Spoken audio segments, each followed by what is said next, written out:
मध्य प्रदेश की मोहन यादव कैबिनेट की बैठक में कई महत्वपूर्ण प्रस्तावों को मंजूरी मिल गई है।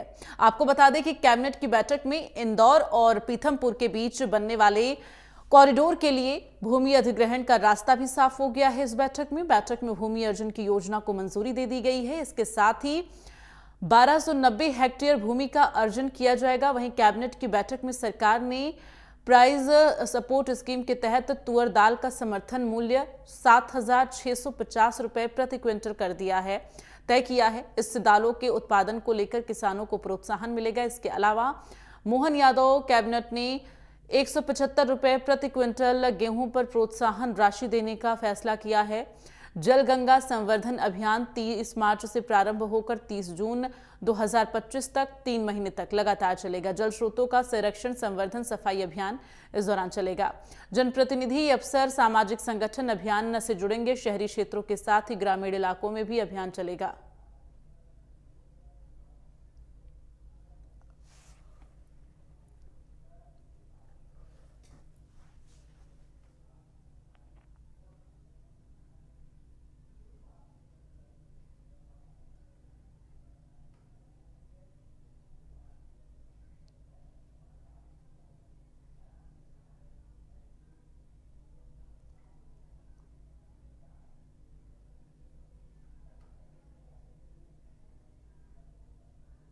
पुनर्जीवन का कार्य, पुराने जल स्रोतों का संरक्षण, पुनर्जीवन का कार्य, जलाशयों की सफाई, पौधारोपण कार्य, छोटी नदियों, तालाबों, स्टॉप डैम आदि में जल संरचनाओं का संरक्षण, पुनर्निर्माण किया जाएगा। और इसमें सबकी भूमिका हो। जनप्रतिनिधि हैं, सोशल एक्टिविस्ट हैं, हमारे अधिकारी कर्मचारी गण हैं। तो छुट्टियों का समय होगा तो नौजवान भी इसमें सहभागिता करे। इसके लिए, इसकी तैयारी के लिए स्पष्ट निर्देश हमारे हैं। इस अभियान में पंचायत ग्रामीण विकास विभाग, नगरीय विकास विभाग, जल संसाधन, नर्मदा घाटी, किसान कल्याण, अनेक विभागों की इसमें सहभागिता रहती है।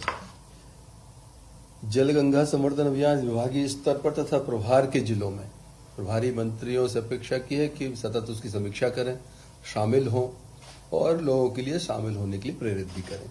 एक बड़ा विषय गेहूं उपार्जन का आया है कि प्रदेश में अब तक 10,20,000 किसानों ने पंजीयन कराया।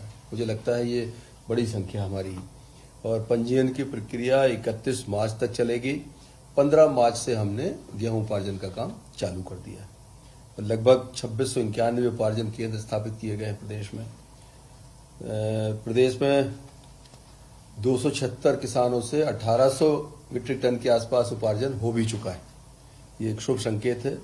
और राज्य सरकार अब तक का अधिकतम 175 रुपए प्रति क्विंटल बोनस की हमारी सरकार ने जो एक घोषणा की है, मुझे लगता है कि ये बहुत किसानों के लिए आगामी समय में बहुत लाभकारी सिद्ध होने वाली है। और अविरल निर्मल नर्मदा, ये बड़ा एक सरकार का संकल्प भी है। और नर्मदा समग्र को लेके माननीय मुख्यमंत्री जी की बड़ी एक हमेशा उनका रहता है उनके मन में कि हमारा जो नदियां हैं, धार्मिक स्थान हैं, जो हमारी एक संस्कृति को संरक्षित और संधारित करने की उनकी जो एक मंशा है, उसमें एक आज एक मील का पत्थर साबित होने वाला है कि वन विभाग के माध्यम से एक अविरल नर्मदा, निर्मल नर्मदा कैंपा फंड के माध्यम से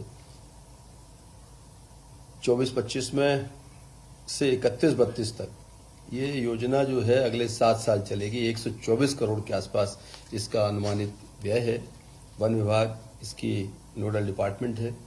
और नर्मदा नदी के 10 किलोमीटर की सीमा क्षेत्र में इसका क्रियान्वयन होगा और किसी निजी भूमि का उपयोग नहीं होगा। वन भूमि जो है शासकीय भूमि है, उसमें इस योजना का क्रियान्वयन करेंगे। इंदौर पीथमपुर फाइनेंशियल जो इकोनॉमिक कॉरिडोर योजना क्षेत्र में आपसी सहमति के आधार पर भू अर्जन की कार्यवाही में एक आंशिक संशोधन के साथ एक प्रस्ताव आया था, उसको कैबिनेट ने मंजूरी दी है। और एक ऐसी योजना जो किसानों के हित में, किसानों के साथ समन्वय स्थापित करके इसको आगे बढ़ाने का है कि भूमि का मुआवजा जो है स्वरूप योजना अंतर्गत आवंटन योग्य क्षेत्रफल का 60% तक भूधारकों को उनसे ली गई भूमि के समानुपातिक रूप से प्रदाय करना है।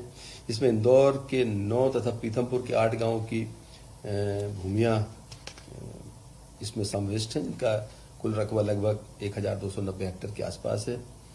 पीथमपुर औद्योगिक क्षेत्र आगरा मुंबई राष्ट्रीय राजमार्ग को एयरपोर्ट से सीधे कनेक्टिविटी प्रदान करने के लिए मुझे लगता है एक बड़ी स्कीम ये है, और इस उद्देश्य से 75 मीटर चौड़े लगभग 19.60 किलोमीटर मार्ग का इसमें निर्माण किया जाएगा। इस योजना क्षेत्र से 1290 हेक्टेयर में से लगभग 1000 हेक्टेयर से अधिक भूमि निजी स्वामित्व की है, शेष शासकीय भूमि है, और इससे पीथमपुर इंदौर और एयरपोर्ट की कनेक्टिविटी तो नजदीक होगी, इसकी दूरी भी घटेगी और किसानों के लिए एक रोजगार परक एक ऑफर उनके पास रहेगा, और साथ ही उस क्षेत्र के विकास में इसका बड़ा एक महत्वपूर्ण